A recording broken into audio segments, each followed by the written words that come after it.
This is Nightly Business Report with Tyler Matheson and Sue Herrera. What's changed? The rally is building. So why aren't the markets stressing about all the things that used to have them so worried? Today we face a crisis at our airports. And we've all read the headlines. 3-hour-long security lines. Tempers flare in Congress and at airports, but Delta and the TSA may have found a solution to get you through security more quickly. Science or science fiction? Medical technology is advancing faster than ever before, changing the way we treat illness. The first part of our Modern Medicine series begins tonight on Nightly Business Report for Wednesday, May 25th. Good evening, everyone. I'm Sharon Epperson, in tonight for Sue Herrera. And I'm Tyler Matheson. Welcome, everybody. Well, 2 straight days of gains on Wall Street, sizable gains, in fact. A rise in oil prices, optimism over the economy, even positive news out of Greece. Yes, Greece helped fuel the rise. And get this. Some investment pros say now that higher interest rates may not spell trouble for the economy or stocks after all.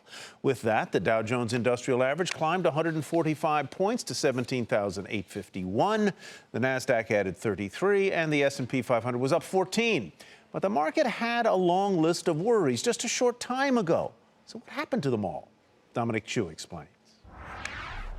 Many of the market risks haven't changed, but the market perceptions of how risky they are may have. So we've put a lot of the hot button topics up on our thermometer here of risks to the overall market. We'll start with some of the ones that traders are valuing pretty highly right now. A summer interest rate hike from the Fed, possibly. The ripple effects there could be huge. Also watching what's happened with a possible Brexit, that is to say a UK leaving of the European Union. Also, perhaps a roiling of the markets around that. And, of course, what's happening with the U.S. elections coming up this fall.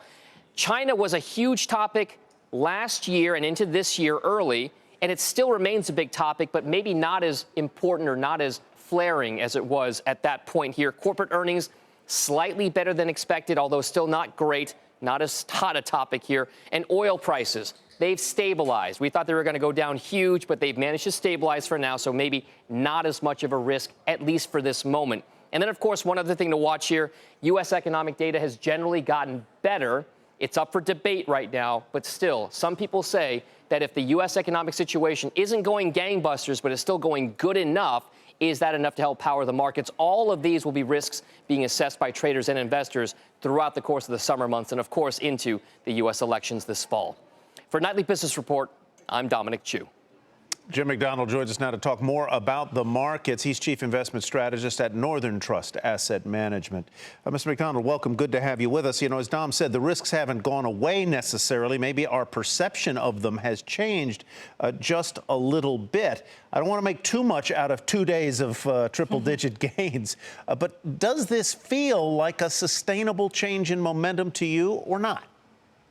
Well, Tyler, I think we've covered the positive aspects of what has come out from an economic data standpoint and some reduced geopolitical risks. The thing that I would add that's new is investor sentiment was awful heading into this week. So individual investor sentiment, very bearish. And that means that we really ran out of sellers. So I think that's the additional piece that's really led to the rally that we've seen over the last couple of days.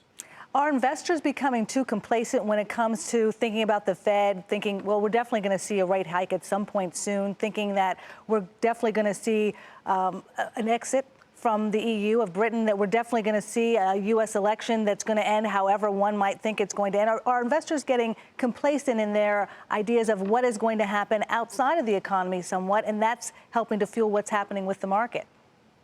No, I don't think we're close to complacency. There's still concern about Britain leaving the European Union. The concern about the Fed, I think, is a little bit more justifiable, the reduction in concern, because if the Fed does raise interest rates, that's a sign the economy's a little bit better. It's a sign the financial markets are stable. And the fact that the market's moving up at a time that investors are thinking the Fed may raise rates, I think is a good sign. So, Jim, you very gracefully sidestepped my question about whether you think this little rally, or rally-let, maybe it is, can continue. You said that sellers, we sort of ran out of them. Do you think that's an enduring possibility, or are the sellers going to come back at the first sign of trouble? So, Tyler, what I'll be looking for is a continuation of the economic data showing a moderate expansion. So we saw good housing data, but we saw relatively mediocre purchasing manager index reports. So we need to see the economy continuing to advance for the market to keep working. Sentiment is a help, but we really do need economic data to continue to come through. So, what about the elections here? And let's get a quick thought on the Brexit possibility, the idea that England, Great Britain, would leave the European Union. So I don't think that that is the likely scenario. If you look at the market reaction, the pound is appreciated by 6 or 7% from its lows, and the polls are indicating greater confidence that they will remain in the European Union. The U.S. election is much harder to handicap because we really don't know what's going to happen, not only at the presidential side, but with Congress. Mm-hmm. So the market will likely churn until we have better clarity on the likely outcome of the U.S. election. Jim, great to see you. Jim McDonald, Northern Trust Asset Management. A potential interest rate hike is not, in fact, a done deal, but the data is favorable. So says the president of the St. Louis Fed. He specifically pointed to the most recent reports on the labor market. Obviously, we've tried to be data dependent, and I don't think there's any reason to prejudge the June meeting at this point. We can wait till we get to the meeting, see what the data say, and try to make a good decision there. But Bullard said that while jobs data are strong, other measures like gross domestic product are not as robust. In Europe, it has been a while since we heard about Greece asking for money from its international creditors, but that is what happened overnight. Now, in recent years, of course, Greece's debt woes have been a summertime hairball for stocks. But now, Eurozone finance ministers and the International Monetary Fund apparently like what they see out of Athens. They approved Greece's reform efforts and gave the country more than $11 billion in fresh bailout funds. Greece's total debt now stands at about 180% of its annual economic output, and that's high. The French government is tapping its oil reserves to end gasoline shortages. According to local French papers, 1/4 of the country's gas stations have either run out of fuel or were running very low. A strike over new labor laws has spread across France's fuel infrastructure and to all of its 8 refineries. Total, which owns 5 of France's oil refiners, threatened to review its investments in response to this disruption. Domestic crude is closing in now on $50 a barrel. This after the U.S. government reported a larger than expected drop in crude stockpiles. Oil futures settled at $49.56 a barrel. That's the highest level since October. Despite the rise, oil and gasoline prices are still relatively low. And that means a heck of a lot of people are going to hit the road this holiday weekend. According to AAA, in all, 38 million Americans are expected to travel, and most of that travel will be by car. Jackie DeAngelis has more on what's promising to be one of the highest volume Memorial travel weekends on record. The inspiration is coming from cheap gas. The national average for a gallon of regular is $2.30 today on AAA's website, up 16 cents over the last month, but down 44 cents from this time last year. Still, not everyone's satisfied. I think gas prices should be even lower, but they're not as high as they were like last year around this time. I do drive a lot with my job and everything, so gas prices are very important. I'm going to drive if I'm going to drive, and if the gas prices are high, I'm not going to be as happy as I'm driving, but I'm still going to go where I need to go. Top destinations for road travel: Orlando, Myrtle Beach, Washington, D.C., New York, and Miami. All places expected to have nice weather this weekend. So far this year, Americans have saved about $18 billion on gasoline alone. Where those savings are being spent is still debatable, but one thing's for sure: cheap gas motivates people to get up and go. We came into the summer with a huge amount of supply for gasoline. And yes, we are drawing at record rates right now for gasoline demand because prices are so low. But that demand should be able to be met with the supplies that we do have. I imagine prices will probably peak in the next 2 or 3 weeks, barring any hurricanes, geopolitical problems, or things like that. But crude is up almost 50% in the last 3 months alone. If the market is starting to level off and stabilize, could we see a national average back at $2 again? I don't think it'll happen till after the summer driving season. What happens with the summer is there's a premium for the gasoline for it to burn cleaner. Once we get through that season in October, we go back to the cheaper winter gas, and I think that's the point where you could see $2 a gallon again. One thing's for sure, most consumers aren't kicking the gift horse in the mouth. The cheapest gas in over a decade for this time of year is nothing to sneer at. For Nightly Business Report, I'm Jackie DeAngelis. And if you're heading to the airport this weekend, you may be wondering if flying means you'll be dealing with long lines at security checkpoints. Well, in Atlanta, Delta and the TSA hope they found one solution to making airport security lines move faster. Phil LeBeau has more on what's being done. It looks like a regular TSA security checkpoint, but Atlanta's Hartsfield-Jackson Airport has a new system designed to quickly move travelers through security screening.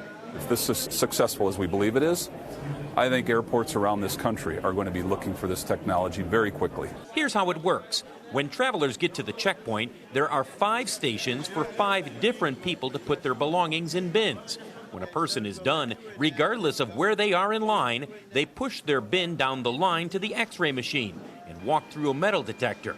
If there's a problem with their bag, it's automatically sent to an area beyond the X-ray machine for further inspection. That way it doesn't hold up the line. And with 5 people constantly going through one of 2 metal detectors, the line should move, even if some people are occasionally stopped. It went fast the whole way up to this point, but quicker than the old way to unload your bags. I didn't think it was faster. Seemed to go pretty quickly. Went right through the front of the line, and my bag did get screened, but it only took about 10 minutes altogether. With long lines at many airports, the TSA is adding more officers and more overtime. Meanwhile, the embattled head of the agency found himself on Capitol Hill, answering questions on how the TSA can relieve security line headaches. You're undergoing an impossible, or trying to take on an impossible task. That probably doesn't encourage you very much today. Do you think that the number of bags going through our checkpoints is problematic? Delta spent $1 million developing this security system, and on its first day in use, there were a few hiccups with TSA agents and passengers adjusting to the new setup, but nothing major. If it works as planned, this new system could clear up to 25% more passengers than a standard TSA checkpoint, which would be welcome news for those travelers tired of waiting in security lines. Phil LeBeau, Nightly Business Report, Atlanta. Still ahead, Microsoft guts its smartphone business as one of the world's biggest tech companies have a mobile strategy that will work.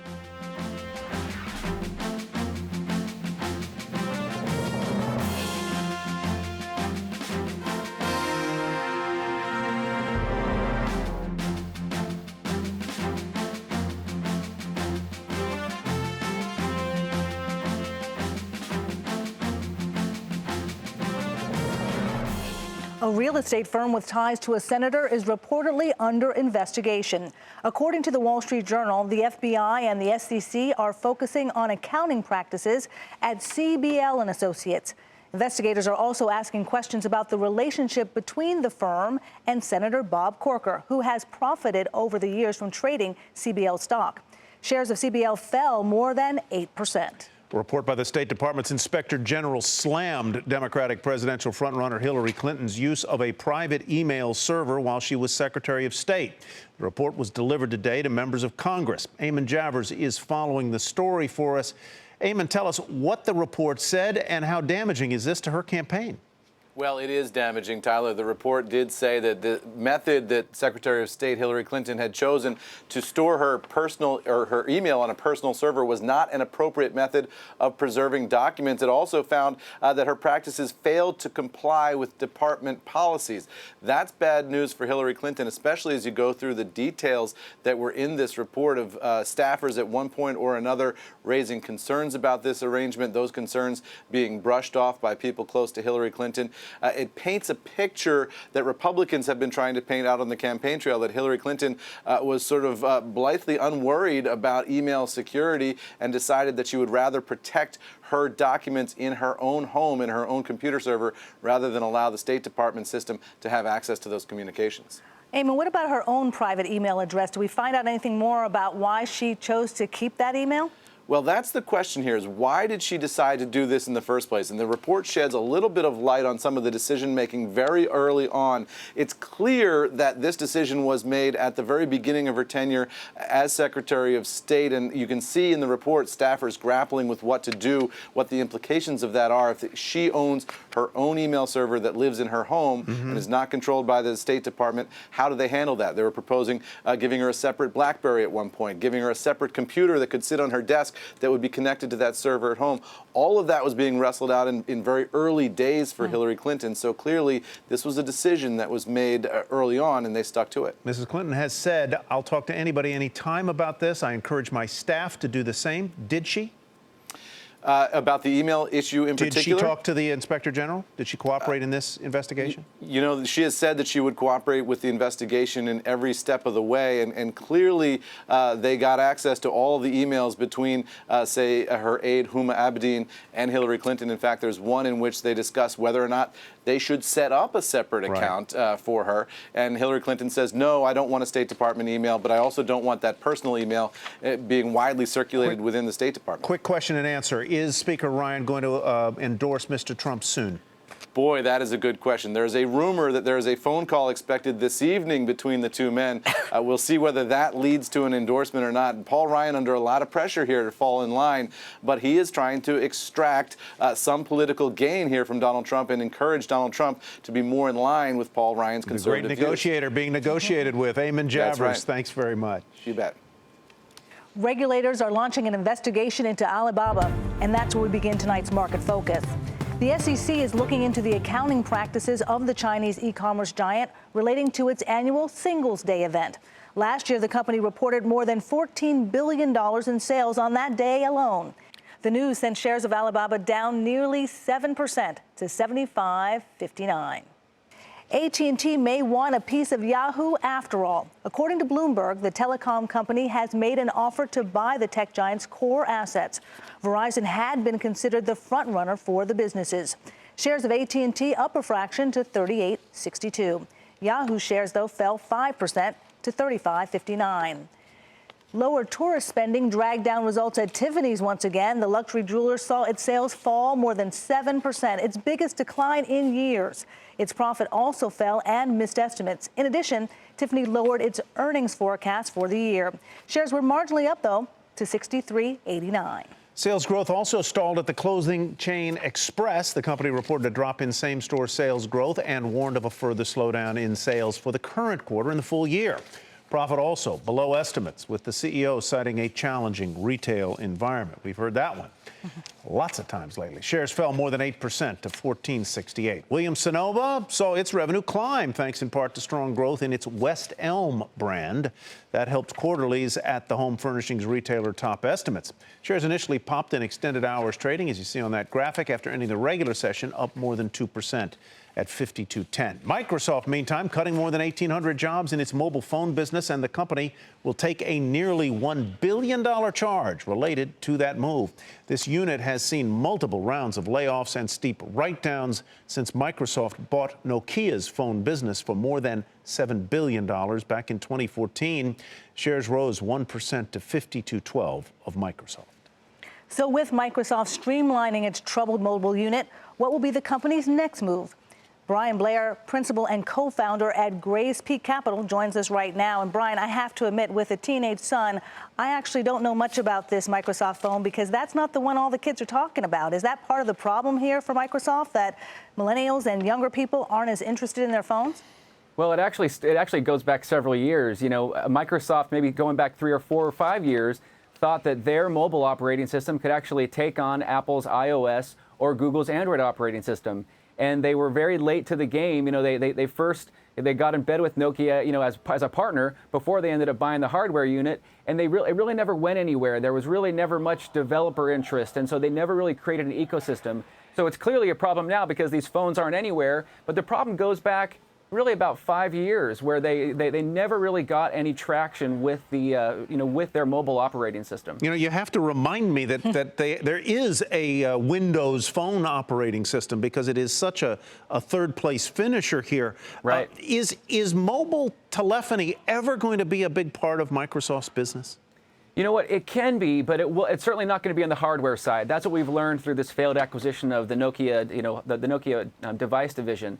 But it can be a meaningful part as it extends from the cloud. You know, Microsoft has been very successful in the cloud. Nearly half of their revenues last quarter came from their cloud business, both Office 365 and Azure. So part of that is extending their enterprise applications into the mobile environment, not just to phones, but also to tablets and to their own Surface Pro. So I actually think that it can be a meaningful part, because users are mobile. Everybody needs the key applications in the enterprise to extend to their phone, and that's Microsoft's future, to approach it that way, but certainly not from the hardware side and not from the mobile operating system side. So then it sounds like, Brian, you don't think this is going to have a major impact on Microsoft's overall business, this misstep with the actual phone, because the focus is really on the cloud and also Microsoft Office, right? That's exactly right. We saw that last quarter. I think Azure grew about 120% year over year. And it's really becoming a cloud company. The PC side has been in a slide for a number of years now, which has really pushed their move into the cloud. PCs, I think, are down about 10% year over year right now. But this is a small hiccup. This is something that we've seen for a while. They've been talking it down. There really hasn't been any traction. So this is something they probably should have done a year or two ago. And we're just now finally seeing them say, that's enough. Let's cut our losses now and look ahead. All right. Sounds like a plan, and what they're going to be doing going forward. Thank you so much, Brian Blair with Grays Peak Capital. Coming up, how the Department of Defense is helping doctors do things that just a few years ago would have seemed unthinkable. The first part of our series on modern medicine is next.